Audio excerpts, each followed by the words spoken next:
When World War II began, feeding an army became as vital as arming it.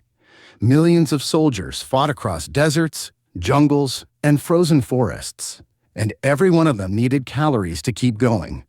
Logistics officers faced an enormous task, creating food that could survive months in transport, resist spoilage, and still be edible under fire. Each nation crafted its own solution, compact, preserved, and portable. Rations weren't designed to please the tongue, but to fuel the fight. From tin cans to powdered meals, food was strategy, a weapon of endurance in the longest, deadliest war the world had ever seen. The American soldier's most iconic meal was the K-Ration, a small cardboard box divided into breakfast, dinner, and supper units. Inside, a can of processed cheese or meat, biscuits, instant coffee, powdered lemonade, sugar tablets, gum, and a cigarette pack. The K-Ration was light and easy to carry, designed for airborne troops and patrols. But soldiers quickly learned it wasn't enough for long campaigns. Too few calories, too much monotony. Many joked it was a diet plan in disguise. Yet, in the chaos of Normandy or the jungles of Burma, that little box often stood between hunger and hope. For longer missions, U.S. forces relied on C-Rations, heavier but heartier. These metal cans held stews, beans, ham, and eggs, or spaghetti.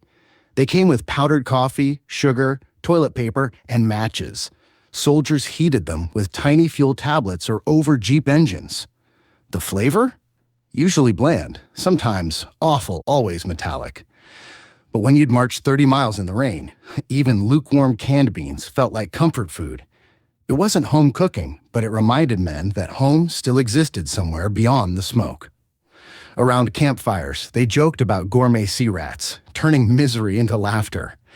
Empty cans became makeshift cups, stoves, or even signal mirrors. In the end, those rations fed not just bodies, but the spirit that refused to break. For British troops, tea was the lifeline. The composite ration, or compo box, fed 14 men for a day. It included canned meat, vegetables, hard biscuits, jam, sugar, and, most importantly, tea. Even in North Africa or the Italian mountains, British soldiers found a way to brew a cuppa, using petrol stoves or helmets as kettles. The biscuits were so hard they could double as building material, but mixed with condensed milk and jam, they became makeshift pudding. Tea breaks weren't just routine, they were a ritual of sanity amid chaos. Even under enemy fire, soldiers would risk a quick brew, believing that a cup of tea could steady the nerves better than any weapon. The familiar aroma of tea offered a brief reminder of home, family, and the calm world they were fighting to protect. German rations mirrored their army's precision.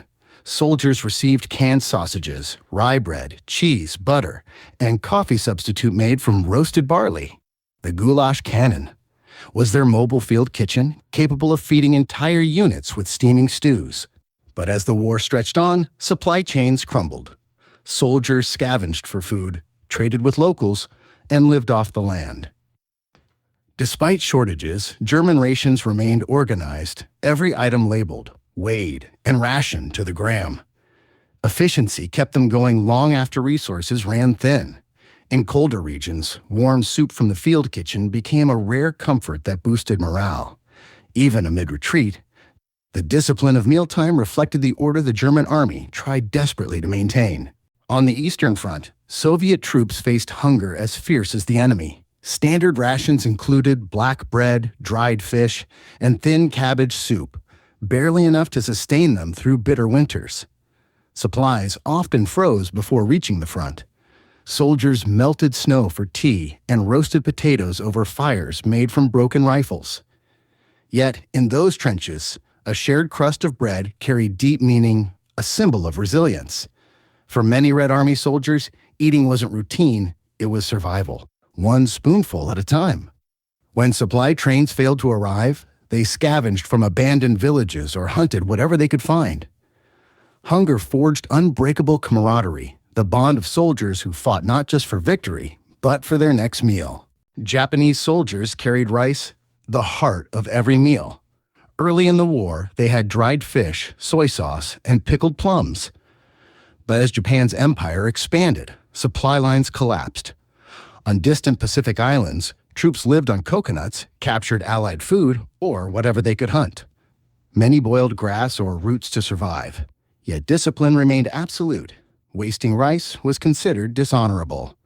For the Imperial Army, every grain represented devotion to the emperor, even as hunger consumed the ranks.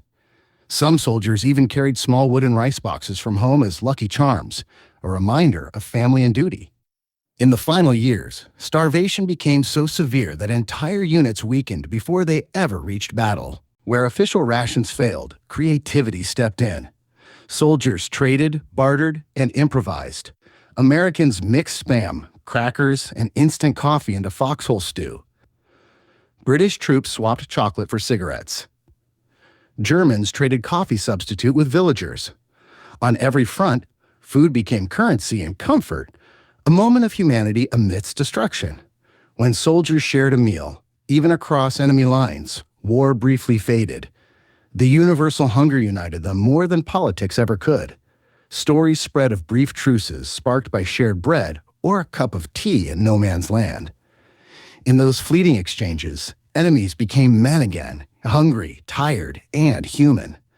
Such moments reminded them that even in war, compassion could survive where bullets could not. Amid fear and fatigue, sweetness was salvation. Chocolate bars, candies, and chewing gum were treasures.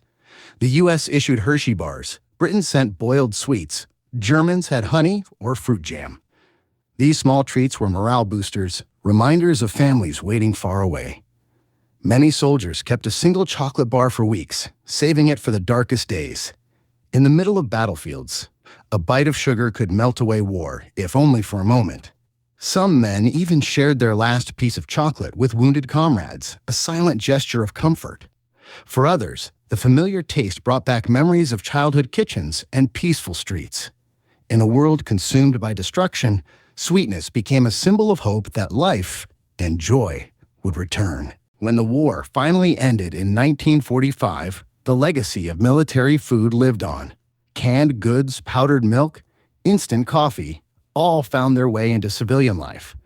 The science of rations transformed global food industries. For the soldiers, those meals in tin and cardboard told stories of endurance. Behind every battle, there was hunger and the will to fight through it. The war was won not only by bullets, but by bread, beans, and bravery served 3 times a day. In peacetime, families embraced these innovations, turning wartime necessity into everyday convenience. The humble ration had fed not just armies, but ideas, sparking the rise of modern food preservation. And long after the fighting stopped, veterans could still recall the taste of courage sealed inside a can.